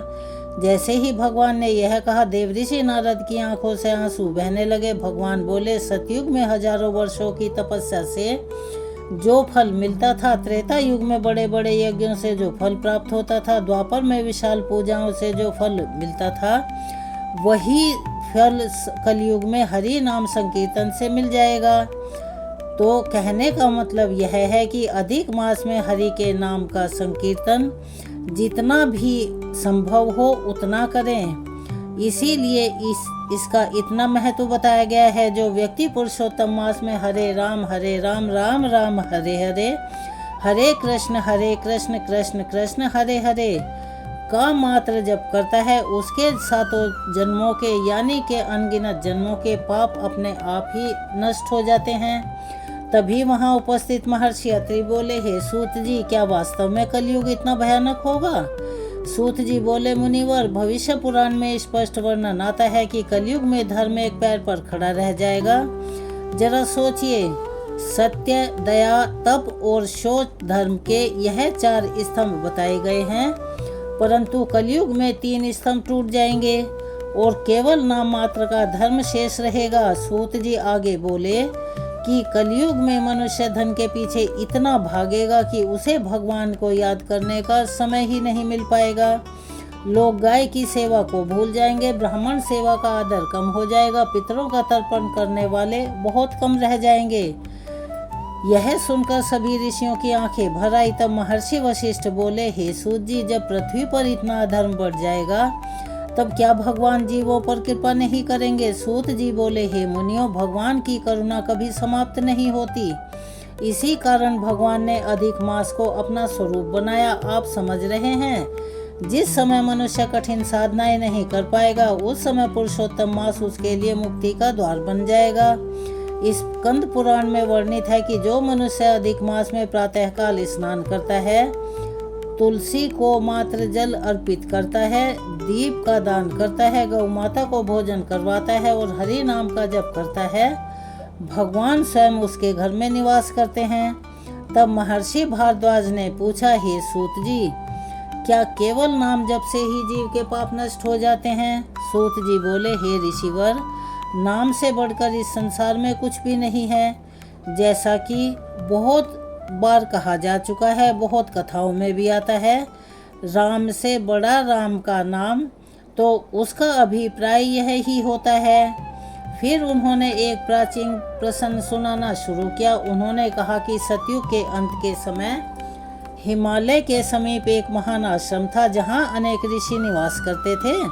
उसी आश्रम में महर्षि अंगिरा भी निवास करते थे।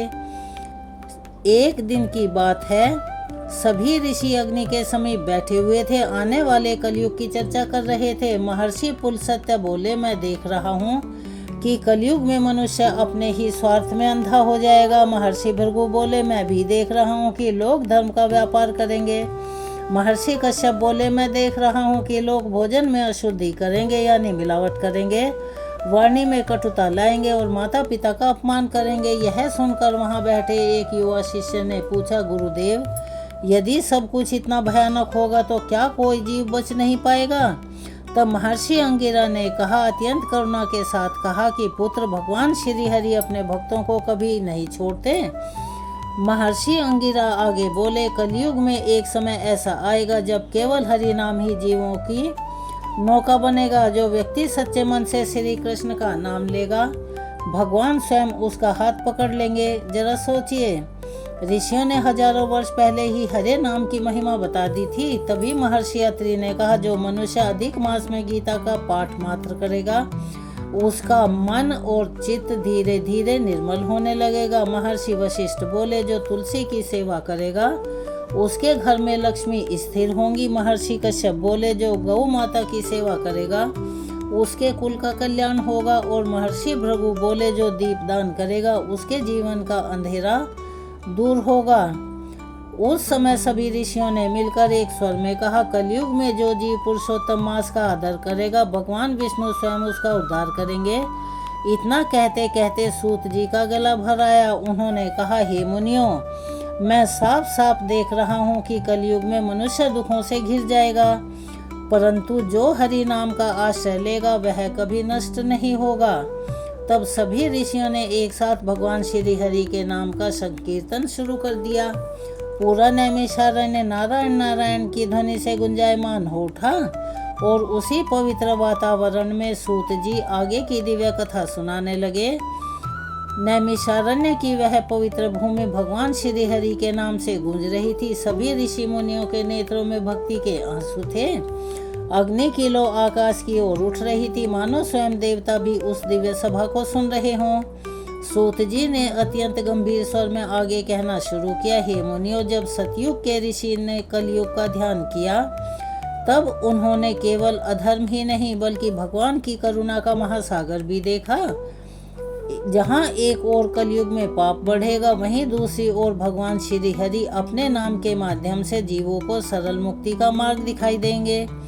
तब महर्षि शौनक ने पूछा, हे सूत जी, क्या ऋषियों ने कलयुग के मनुष्यों का स्वभाव भी देखा है? सूत जी बोले, हाँ मुनिवर, उन्होंने सब कुछ देखा था। विष्णु पुराण में वर्णन आता है कि एक समय हिमालय के उत्तरी भाग में सिद्ध ऋषियों की महान सभा हुई। वहाँ महर्षि व्यास, महर्षि पराशर, अत्रि, वशिष्ठ और अनेकों ब्रह्म ऋषि उपस्थित थे। सभी ध्यान मग्न होकर आने वाले समय का चिंतन कर रहे थे। तभी महर्षि पराशर ने अपनी समाधि से नेत्र खोले और बोले, मैं देख रहा हूँ कि कलयुग में मनुष्य का मन अति चंचल हो जाएगा। वो धर्म को कठिन समझेगा और पाप को सरल। अब जरा इस बारे में सोचिए, सतयुग में जहाँ मनुष्य हजारों वर्षों तक तप करता था, वहीं कलयुग में मनुष्य कुछ क्षण भी भगवान का ध्यान नहीं कर पाएगा।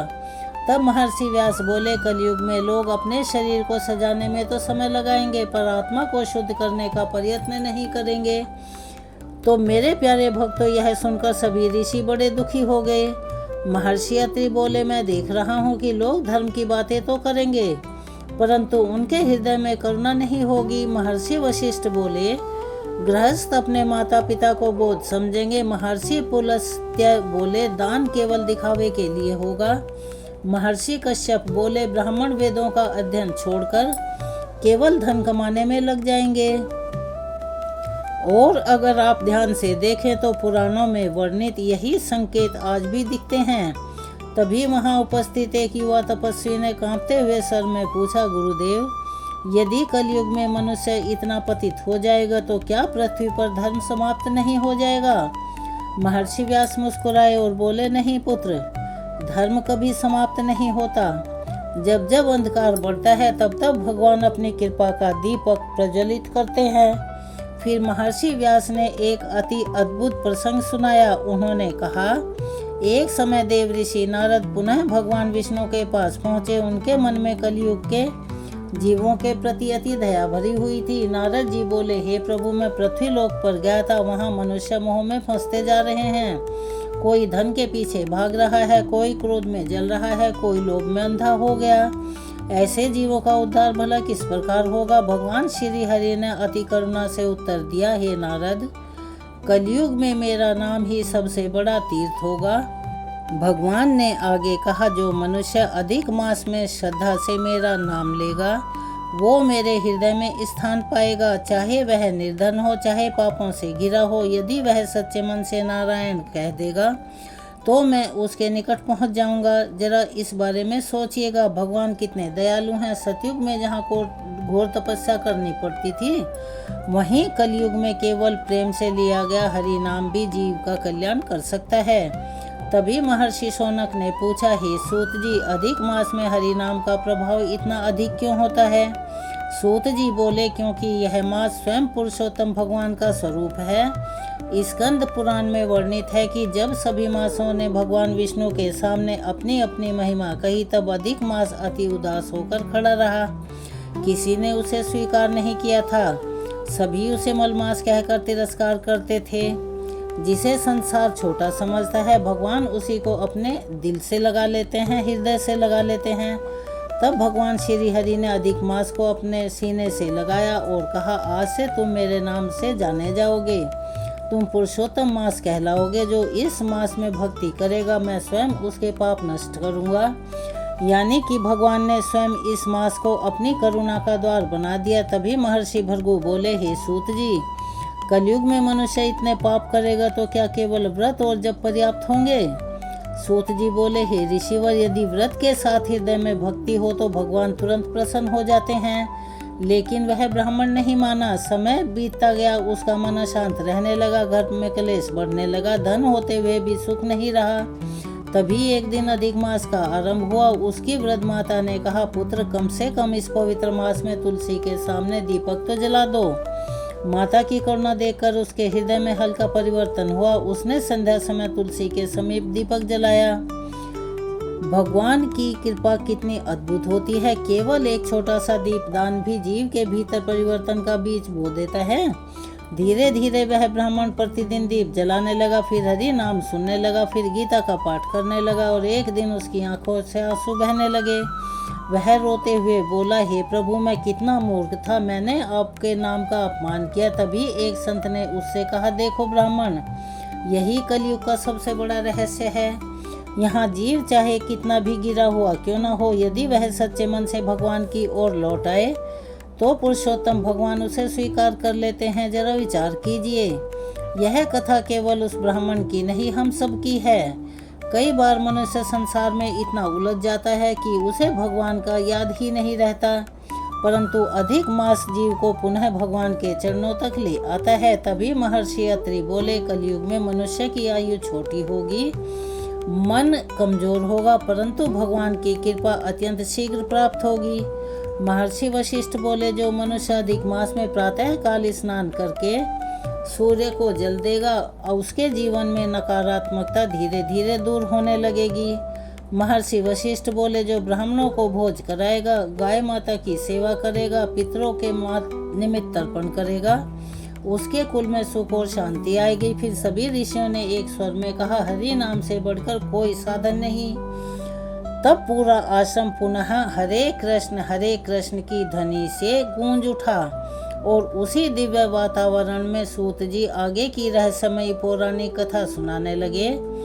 नैमिषारण्य का वह दिव्य आशय अब पूर्ण रूप से भक्ति में डूब चुका था। चारों ओर वेद मंत्रों की ध्वनि गूंज रही थी, मंद मंद पवन बह रही थी, तुलसी की सुगंध वातावरण को और भी पवित्र बना रही थी। और सूत जी भगवान श्री हरि का स्मरण करते हुए आगे क्या कथा कहने लगे।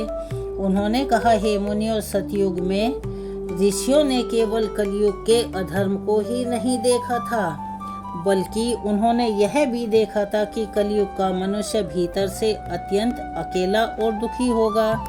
जरा विचार कीजिए, बाहरी सुख तो बढ़ जाएंगे, परंतु मन की शांति कम होती जाएगी। घर बड़े होंगे पर परिवारों में प्रेम नहीं होगा। धर्म की बात करेंगे पर हृदय में श्रद्धा नहीं होगी। तभी महर्षि शौनक ने गंभीर स्वर से पूछा, हे सूत जी, क्या कलयुग का मनुष्य भगवान को भूल जाएगा? सूत जी बोले, ऋषिवर, यही तो कलयुग का सबसे बड़ा दुख होगा। भविष्य पुराण में बताया गया है कि एक समय समस्त ऋषि मेरु पर्वत के समीप एकत्र हुए थे। वहां उन्होंने ध्यान में आने वाले युगों का दर्शन किया। उसी समय महर्षि मार्कंडेय ने कलयुग का दृश्य देखकर अपनी आंखें खोल दी। उनका शरीर डर के मारे कांप रहा था। महर्षि वशिष्ठ ने पूछा, हे मार्कंडेय, आपने ऐसा क्या देखा था? महर्षि मार्कंडेय बोले, मैंने देखा कि कलयुग में मनुष्य अपने ही हाथों अपने जीवन को दुखों से भर देगा। आप इस बात को गहराई से समझिएगा। ऋषियों ने देखा कि मनुष्य भगवान से दूर होकर केवल भौतिक वस्तुओं के पीछे भागने लगेगा। लालच इतना बढ़ जाएगा कि भाई भाई का दुश्मन बन जाएगा। तब महर्षि मार्कंडेय आगे बोले, मैंने देखा कि लोग सच को छोड़कर झूठ का मार्ग अपनाएंगे। धर्म केवल उत्सवों तक सीमित रह जाएगा। मंदिरों में भीड़ तो होगी पर हृदय में भक्ति नहीं होगी। यह सुनकर सभी ऋषि मौन हो गए। तब महर्षि अत्रि ने पूछा, क्या उस समय कोई ऐसा साधन होगा जिससे जीव बच सके? महर्षि मार्कंडेय बोले, हाँ, मैंने एक दिव्य प्रकाश भी देखा है। सभी ऋषि उत्सुकता से उसकी ओर देखने लगे। महर्षि बोले, मैंने देखा कि घोर अंधकार के बीच कुछ लोग भगवान श्री हरि का नाम जप रहे हैं। उनके चारों ओर अद्भुत प्रकाश फैल रहा है। कलयुग का अंधकार उन्हें छू भी नहीं पा रहा। मेरे प्यारे भक्तों, यही हरि नाम की शक्ति और महत्वता है।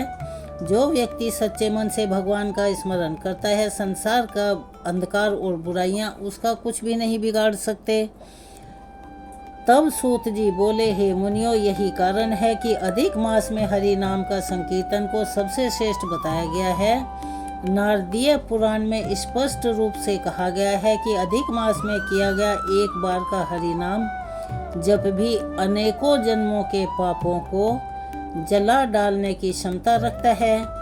मनुष्य जीवन कितना दुर्लभ है, और यदि उसमें भी पुरुषोत्तम मास प्राप्त हो जाए तो यह भगवान की विशेष कृपा मानी जाती है। तभी महर्षि भारद्वाज बोले, हे सूत जी, क्या केवल जप ही पर्याप्त है या सेवा भी आवश्यक है? सूत जी बोले, हे मुनिवर, कलयुग में सेवा और नाम दोनों मिलकर जीव को भगवान तक पहुंचाते हैं। फिर उन्होंने दूसरी पौराणिक कथा शुरू कर दी जो पहली कथा से ही जुड़ी हुई थी। उन्होंने कहा कि सतयुग के अंतिम दिनों में एक वन के भीतर महर्षि देवल का आश्रम था। वहाँ अनेक शिष्य वेदों का अध्ययन करते थे। उसी आश्रम में एक युवक भी रहता था जिसका नाम सत्यकेतु था। वह अति बुद्धिमान था, पर उसके मन में एक प्रश्न बार बार उठता था। एक दिन उसने महर्षि देवल से पूछा, गुरुदेव, यदि कलयुग इतना पापमय होगा तो क्या उस युग में जन्म लेने वाले लोग अभागे होंगे? महर्षि देवल मुस्कुराए। उन्होंने कहा, नहीं पुत्र, कलयुग में जन्म लेने वाले जीव अभागे नहीं होंगे। यदि वे हरि के नाम का आश्रय ले लें तो वे शीघ्र ही भगवान को प्राप्त कर पाएंगे। सत्यकेतु ने आश्चर्य से पूछा, गुरुदेव, क्या यह सच है कि केवल नाम जपने से ही मुक्ति मिल सकती है?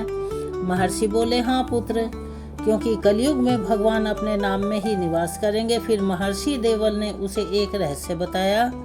सतयुग में भगवान ध्यान में मिलते हैं, त्रेता में यज्ञों में मिलते थे, द्वापर में पूजन में मिलते थे, परंतु कलयुग में भगवान नाम में मिलेंगे। तो मेरे प्यारे भक्तों, यह सुनकर सत्यकेतु की आंखों में आंसू छलक आए। उसने पूछा, गुरुदेव, यदि कोई मनुष्य बहुत पापी हो तब भी क्या भगवान उसे स्वीकार करेंगे? महर्षि देवल बोले, पुरुषोत्तम भगवान की करुणा असीम है। फिर उन्होंने एक अति भावपूर्ण प्रसंग सुनाया। उन्होंने कहा, मैंने ध्यान में कलयुग का एक दृश्य देखा। सभी शिष्य ध्यान पूर्वक सुनने लगे। महर्षि बोले, मैंने देखा कि कलयुग में एक मनुष्य था जिसने जीवन भर पाप किए। उसने कभी दान नहीं किया, कभी गाय की सेवा नहीं की, भगवान को याद नहीं किया। ऐसे मनुष्य को तो स्वयं अपने जीवन से डर लगने लगता है। तब महर्षि आगे बोले, जब उसका अंत समय आया तब वह बड़ा भयभीत हो गया। उसके सामने उसके कर्म आने लगे। तभी उसने देखा कि उसकी वृद्ध पत्नी तुलसी के सामने दीपक जला रही है और भगवान के नाम का जप कर रही है। वो मनुष्य कांपते हुए बोला, क्या भगवान मुझे भी क्षमा कर सकते हैं? तब उसकी पत्नी ने कहा, यदि मन सच्चा हो तो भगवान सबको क्षमा कर देते हैं। यह सुनकर उस पापी मनुष्य की आंखों में आंसू आ गए। उसने कांपते स्वर में कहा, नारायण, और जैसे ही उसके मुख से भगवान का नाम निकला उसके भीतर का डर कम होने लगा। महर्षि देवल बोले, मैंने देखा कि उसी पल भगवान के दूत वहां प्रकट हुए। सत्यकेतु आश्चर्य से भर उठा। उसने पूछा, गुरुदेव, क्या केवल अंतिम समय में नाम लेने से भी जीव का कल्याण हो सकता है? महर्षि देवल बोले, यदि नाम सच्चे पश्चाताप और श्रद्धा से लिया जाए तो भगवान की कृपा अपरंपार होती है। वह असंभव को भी संभव कर देती है। भगवान दंड देने के लिए नहीं, जीव को अपने पास बुलाने के लिए अवसर देते हैं। इसीलिए पुरुषोत्तम मास को कृपा का मास कहा गया है। तब महर्षि देवल ने अपने शिष्यों से कहा, जब कलयुग आए तब लोगों को यह संदेश देना कि वह अधिक मास का अपमान ना करें। इस मास में स्नान करें, दान करें, गीता पढ़ें, तुलसी सेवा करें, दीप दान करें, हरि के नाम का संकीर्तन करें। फिर उन्होंने कहा, जो व्यक्ति अधिक मास में भूखे को अन्न देगा, प्यासे को जल देगा, गाय की सेवा करेगा, वह भगवान की विशेष कृपा का पात्र बनेगा। तभी सत्यकेतु ने पूछा, गुरुदेव, क्या भगवान श्री कृष्ण की भक्ति भी कलयुग में उतनी ही प्रभावशाली होगी? महर्षि देवल की आंखें चमक उठी। उन्होंने कहा, कलयुग में श्री कृष्ण भक्ति सबसे शीघ्र फल देने वाली भक्ति होगी।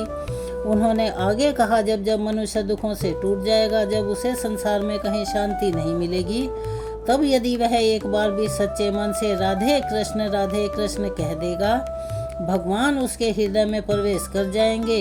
यह सुनकर सभी शिष्य भाव विभोर हो गए। पूरा आश्रम गोविंद माधव दामोदर की ध्वनि से गूंज उठा। तभी सूत जी ने कहा, हे मुनियों, यही कारण है कि कलयुग में हरि नाम को सबसे बड़ा यज्ञ कहा गया है। और उसी पवित्र वातावरण में सूत जी आगे की दिव्य कथा कहने लगे। सूत जी की वाणी सुनकर नैमिषारण्य में उपस्थित सभी ऋषि मुनि भाव विभोर हो उठे। उनके हृदय में एक ओर कलयुग के दुखों का विचार था तो दूसरी ओर भगवान श्री हरि की अनंत करुणा का एहसास भी था। सूत जी ने अति शांत स्वर में कहा, मुनियों, सतयुग के ऋषियों ने अंत में एक और महान भविष्यवाणी की थी। सभी ऋषि ध्यान पूर्वक उन्हें देखने लगे और सुनने लगे। सूत जी बोले, उन्होंने कहा था कि कलयुग में मनुष्य बाहर से जितना शक्तिशाली दिखाई देगा, भीतर से उतना ही कमजोर होगा। उसके पास धन होगा, साधन होंगे, परंतु मन अशांत रहेगा। वह रात को सो भी नहीं पाएगा। डर और चिंता, असंतोष उसके जीवन को घेर लेंगे।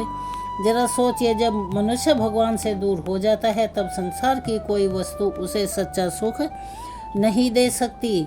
तभी महर्षि शौनक ने पूछा, हे सूत जी, तब उस समय जीव को क्या करना चाहिए? तब उन्होंने स्पष्ट कहा कि कलयुग में हरि का नाम ही सबसे बड़ा सहारा होगा। मनुष्य अधिक मास में भगवान श्री हरि को याद करेगा, गीता का पाठ करे, तुलसी की सेवा करे, दीपदान करे, गौ माता की सेवा करे और श्रद्धा से दान करे जितनी उसकी क्षमता हो। तो मात्र इतना करने से ही उसके जीवन के सभी पाप, सभी समस्याएं समाप्त होने लगेंगी। और अंत में सत्यकेतु ने हाथ जोड़कर कहा, गुरुदेव, आने वाले कलयुग के मनुष्यों के लिए आपका अंतिम संदेश क्या है? तब उन्होंने अपनी आंखें बंद की, मुख पर दिव्य तेज प्रकट हुआ। उन्होंने कहा, जब कलयुग का अंधकार बढ़े तब लोगों से यह कहना कि वे भगवान का नाम कभी भी ना भूलें। फिर उन्होंने कहा, जब परिवारों में कलेश बढ़े तब हरि के नाम का कीर्तन करवाना, मन अशांत हो गीता का पाठ करना, घर में दरिद्रता आए तब पुरुषोत्तम मास में दान करना, जब भी उन्हें भय सताए तब श्री कृष्ण को याद करना और जब कोई मार्ग दिखाई न दे तब तुलसी के सामने दीपक जलाकर वहां बैठकर भगवान से प्रार्थना करना। यह कहते कहते महर्षि देवल की आंखों से आंसू बहने लगे। उन्होंने आकाश की ओर देखा और कहा, पूरे आश्रम में अद्भुत शांति फैल गई, मंद पवन बहने लगी, तुलसी के पत्ते हिलने लगे और सभी शिष्यों ने अनुभव किया कि मानो स्वयं भगवान श्री हरि वहां पर उपस्थित हों। तब महर्षि देवल ने अंतिम बार कहा, याद रखना, कलयुग में जो जीव भगवान का नाम पकड़ लेगा वह कभी डूबेगा नहीं। इतना कहकर उन्होंने ध्यान में भगवान श्री हरि का स्मरण किया और समाधि में लीन हो गए। तो मेरे प्यारे भक्तों, यही भगवान का सभी प्राणियों के लिए संदेश है। अगर वे इस बात को मानते हैं, इस मार्ग पर चलते हैं, तो उन्हें अपने जीवन में कभी भी कष्ट नहीं उठाना पड़ता। इसीलिए तो कहा जाता है कि प्रातः काल उठो, स्नान करो, तुलसी की सेवा करो, भगवान कृष्ण को याद करो और जहाँ ये काम होते हैं उन घरों में, उन इंसानों के मनों में धीरे धीरे भगवान के नाम की दिव्यता उतरने लगती है। यह संसार नश्वर है, धन, वैभव, मान सम्मान सब यहीं रह जाएगा। अंत समय में केवल भगवान का नाम ही हमारे साथ जाएगा। इसीलिए ऋषियों ने कलयुग में नाम ही नाव है ये कहा था। यदि जीवन में दुख है, मन अशांत है, घर में क्लेश है, तो कार्यों में बाधाएं आ रही हैं, तो इस पुरुषोत्तम मास में सच्चे मन से भगवान हरि का सहारा ढूंढिए। प्रतिदिन कुछ समय हरि का नाम जप लीजिए, गीता का एक अध्याय पढ़िए, समय नहीं है तो मात्र एक श्लोक पढ़ सकते हैं। अगर आपके पास पूजा करने का समय नहीं है तो मन में भगवान का ध्यान कीजिए और हाथ जोड़ लीजिए। तो यहाँ पर ये अध्याय संपूर्ण होता है। चलिए मिलते हैं कल अगली वीडियो में और नए अध्याय के वृतांत के साथ। तब तक के लिए आप सभी से हाथ जोड़कर निवेदन है, प्लीज़ जो चैनल पर नए हैं वो चैनल को सब्सक्राइब करें, वीडियो को लाइक करें, ज़्यादा से ज़्यादा शेयर करें, बेल आइकन को भी अवश्य ही दबाएं। कमेंट्स बॉक्स में जय श्री हरि लिखना ना भूलें। अपना सहयोग हमें प्रदान करते रहें। मिलते हैं अगली वीडियो में। जय श्री हरि, राधे राधे, जय श्री कृष्णा, हर हर महादेव।